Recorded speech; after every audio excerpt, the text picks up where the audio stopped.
we're going to move on to something else. We're going to play Super Mario World. And you might have seen us play Super Mario World before, but we're going to do it in a slightly different way. So I'm going to turn this off, because there's no point trying to keep that up and running. And we're going to switch to a different output, right? I'm going to laugh if this Here. works. Of course it's not going to work. I also don't know if I need to do the del save first, so it's going to be fun.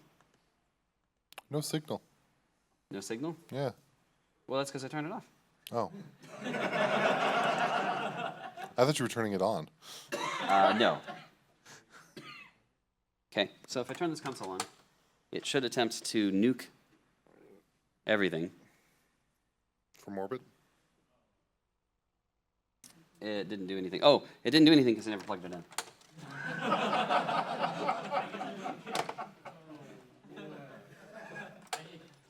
It's bad. All right, so that's better. So that nuked the file. Now that we've nuked the save file, I can show you this payload that we have all set up just for you,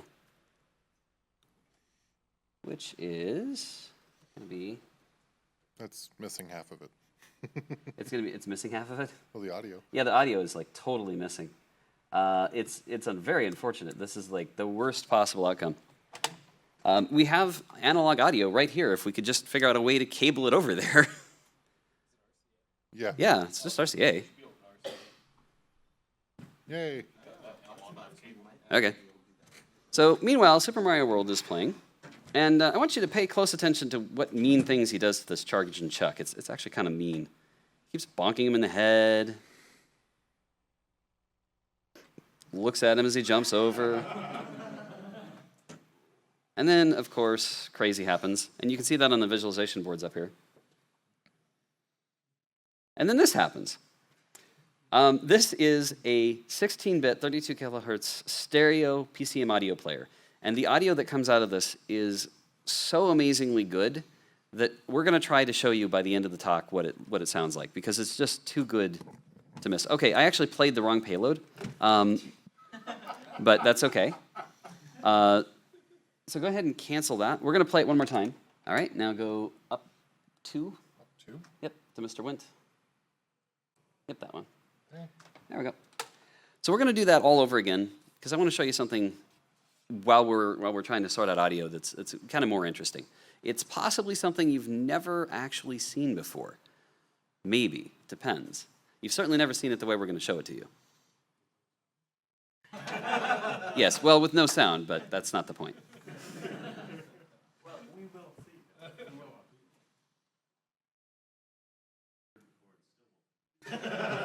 You've never heard this before. You won't be hearing it now.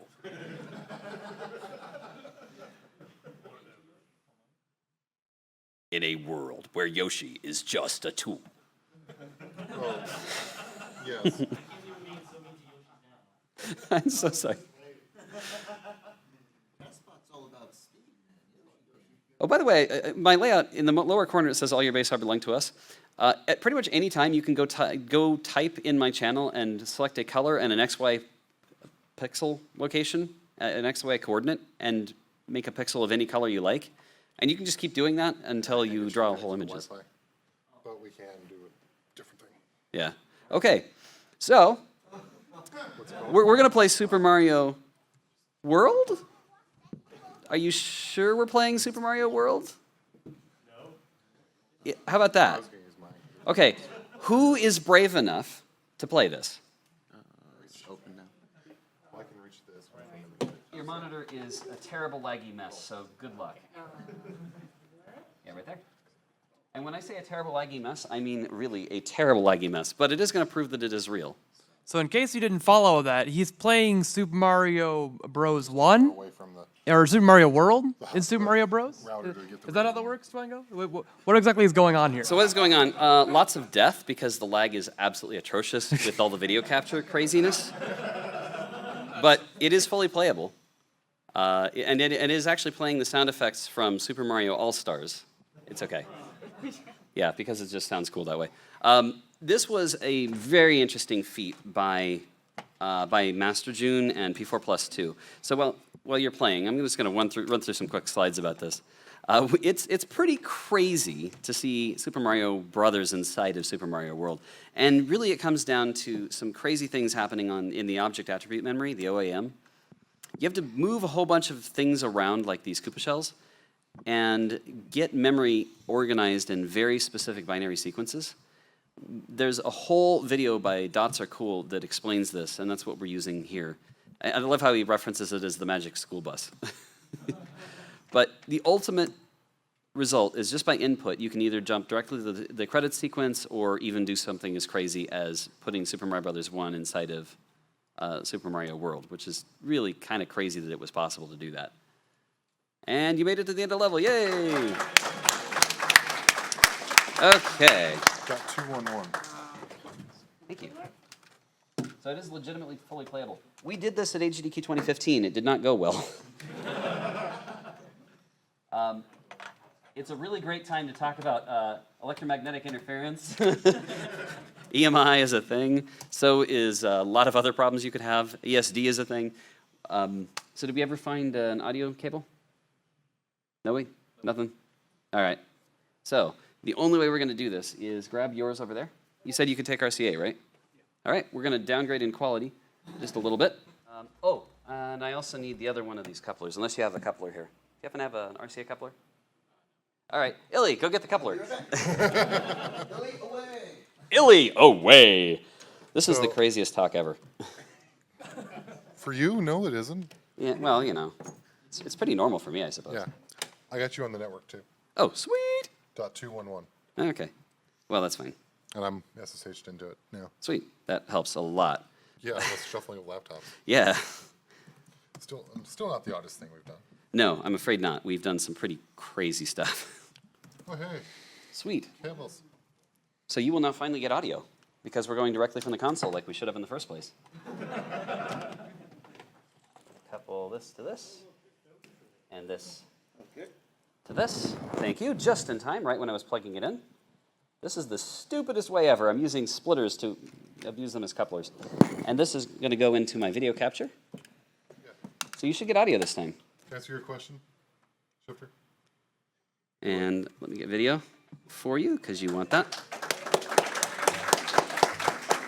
So, now that we've got that, now we can show you this. And this is really what we've been wanting to get to the entire talk. Shifter's going to do a redraw also for you. Oh, that'd be cool. Let's do this. Okay, we get to watch Super Mario World one last time. But now you can hear audio.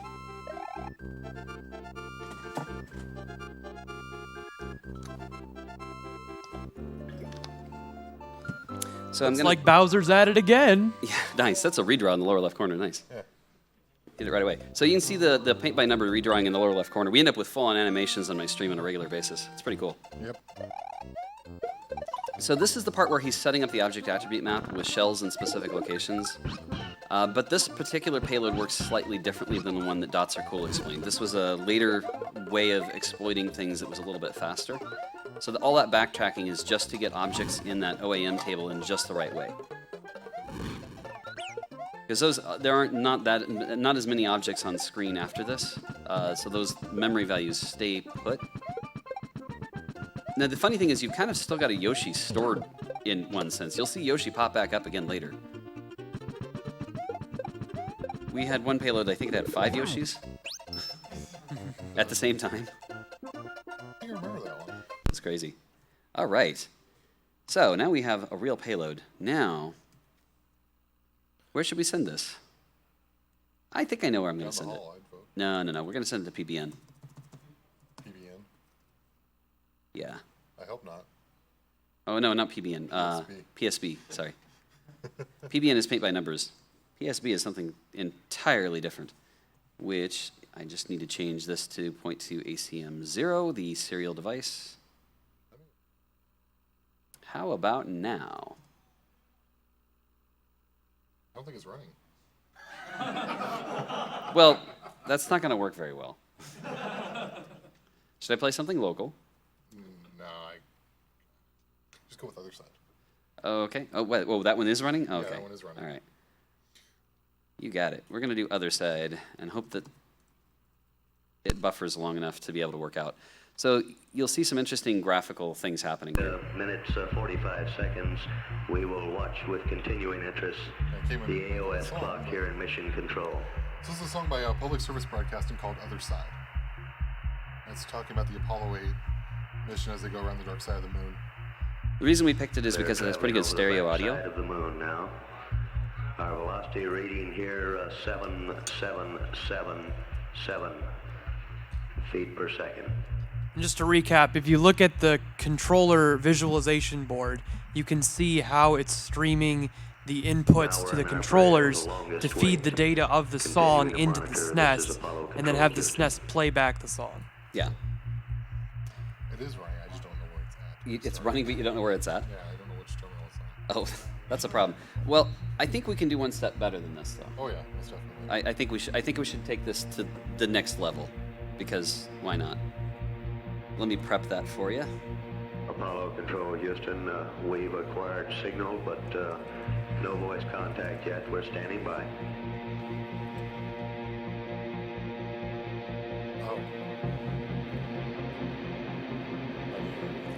We're looking at engine data and it looks good. Tank pressures look good. So I'm gonna drop this audio. I love this song. This song is so good. Apollo 8, this is Houston. Over. That was a huge moment right there. Huge moment in history, but we're gonna just kill that moment in history right here because I'm ruthless. Yeah, that's normal. That's yeah, supposed that's to normal. Not being able to see my terminal. Not DJ TASBot. That'd actually be cool. I'd love to see that. Unfortunately, I can't actually see the. Okay, here we go. Okay, there we go. All right. Now we need to. Oh, this is so painfully slow. So there's some amount of lag across the wireless network, and trying to type on here, to type in the address of this other stream we want to show you, is taking a fair bit of effort because I don't know how many times I've hit backspace.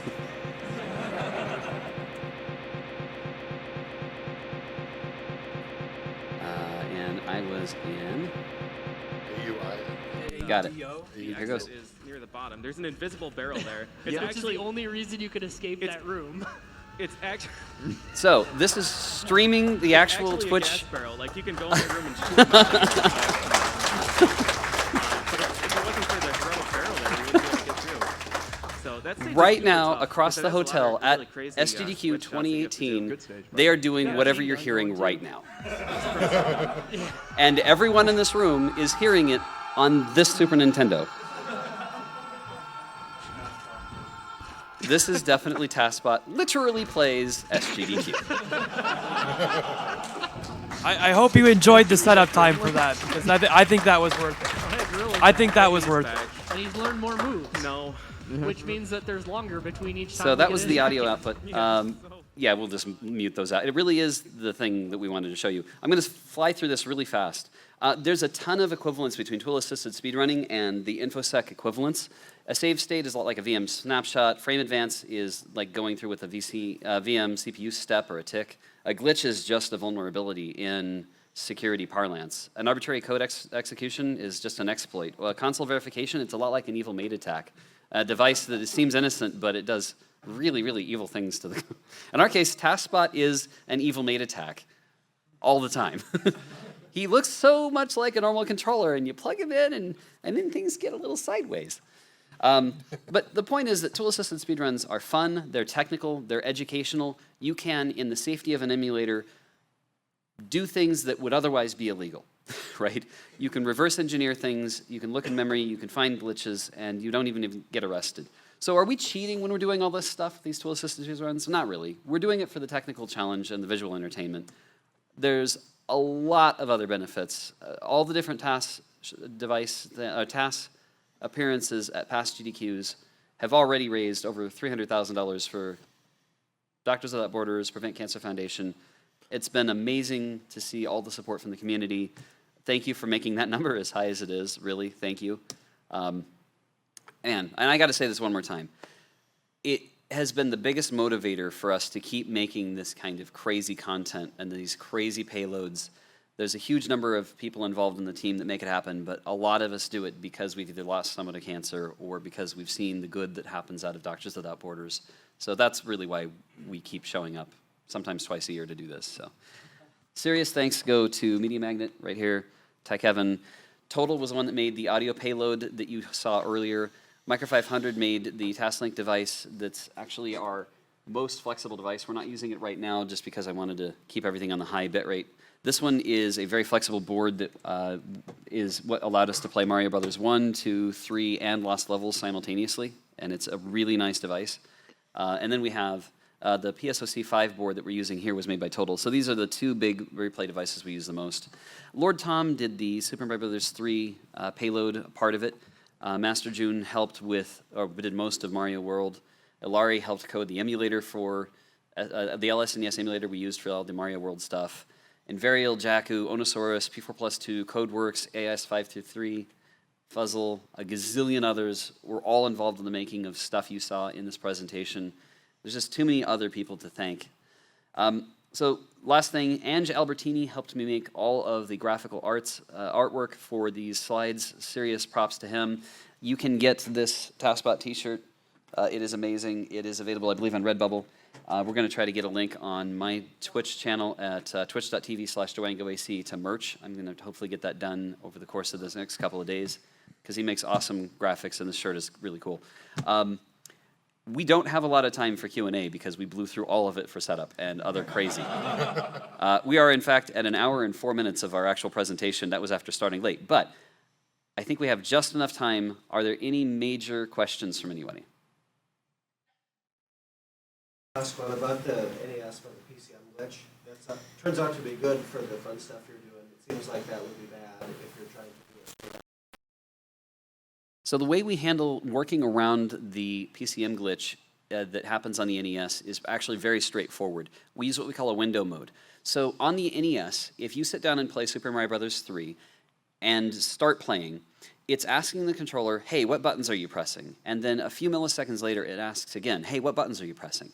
And in most cases, those two will match.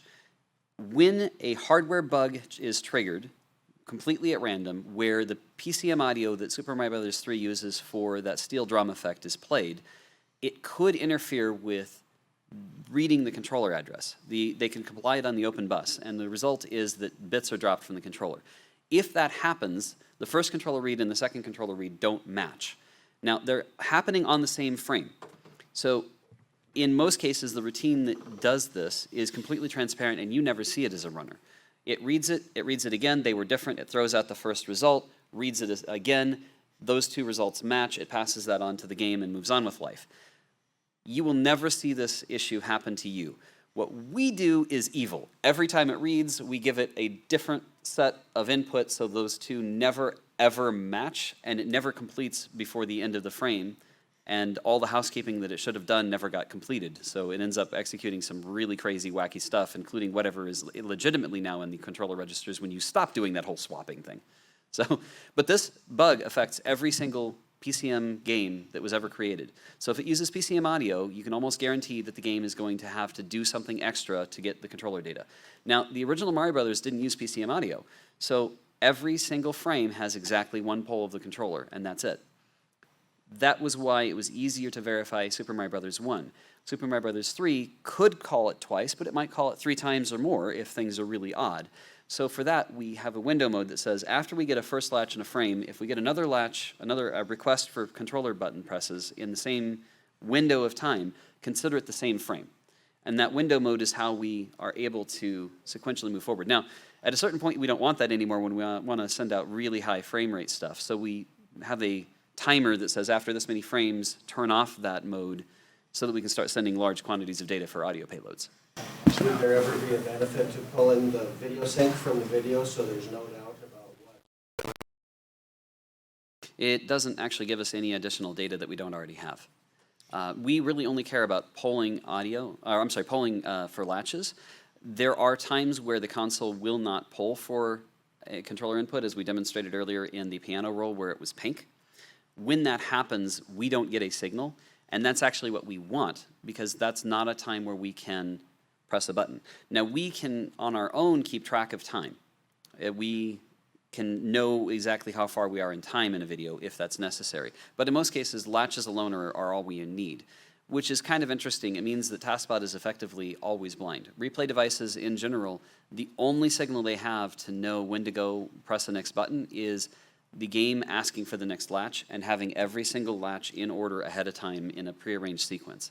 Even one little misstep, like, oh, I don't know, microphone cables being pulled over the top of your controller cables while you're playing Gradius, approaching a really crazy sequence where the audience claps, and the interference with the microphone causes interference on the line, which causes it to be one frame off, and you dive right into a volcano.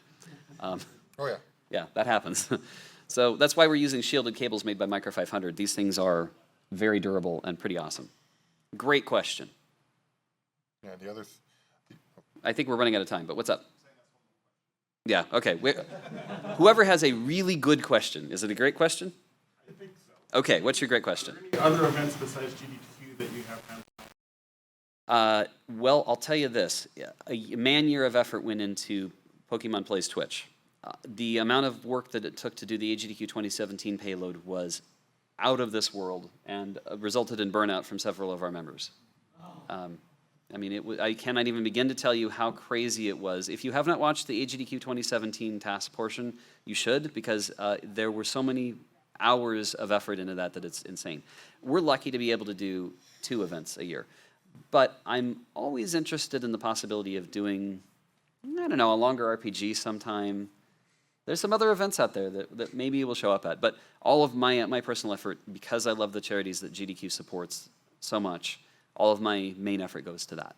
So now I've presented at places like DEF CON and ThoughtCon and GeekPwn and some other cool places, but I'm just the presenter and the organizer. I'm representing an entire team of people. Some of them are on stage, some of them are in the audience here right now.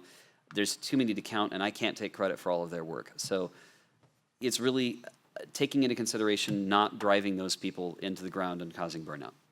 Yeah. But we haven't run out of material. Oh, no. Well, that's all the time we have. Thank you very much for putting up with the technical issues. Thank you so much for your audience and participation. They're great.